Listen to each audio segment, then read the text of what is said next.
அந்த இயேசுவை பார்த்துட்டு அவங்க என்ன பண்ண முடியல, அவங்களால நடந்து வர்றது இயேசுதான் அவங்களால கண்டுபிடிக்க முடியல. மாறாக அவங்க என்ன நினைச்சாங்க, பேய் தான் வருது அப்படின்னு நினைச்சிட்டு இவங்க என்ன பண்ணிட்டாங்க, சீசன் அதுக்கோ பேய் வருது பேய் வருது அப்படின்னு சொல்லி நடுக்க ஆரம்பிச்சிட்டாங்க. இவங்க கத்த கத்த படகு என்ன ஆகுது, மறுபடியும்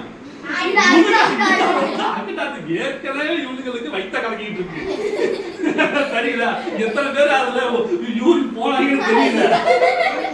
அந்த ஒரு மரண பயத்துல தவிச்சிட்டு இருக்கும்போது ஏசப்பாவே வந்துட்டு இருக்கிறார், நன்மை செய்யதான் வராரு. ஆனா இவங்களுக்கு என்ன தெரியல, வர்றது ஏசப்பா தான் தெரியல, பேய் தான் வருது, ஐயோ நம்ம சாகடிக்க வருது அப்படின்னு சொல்லிட்டு என்ன பண்ண ஆரம்பிச்சாங்க, கத்த ஆரம்பிச்சாங்க. இவங்களுடைய பயம் மேல் மேலும் பயம் அதிகரிச்சுக்கிட்டே போகுது. சொல்லுங்க.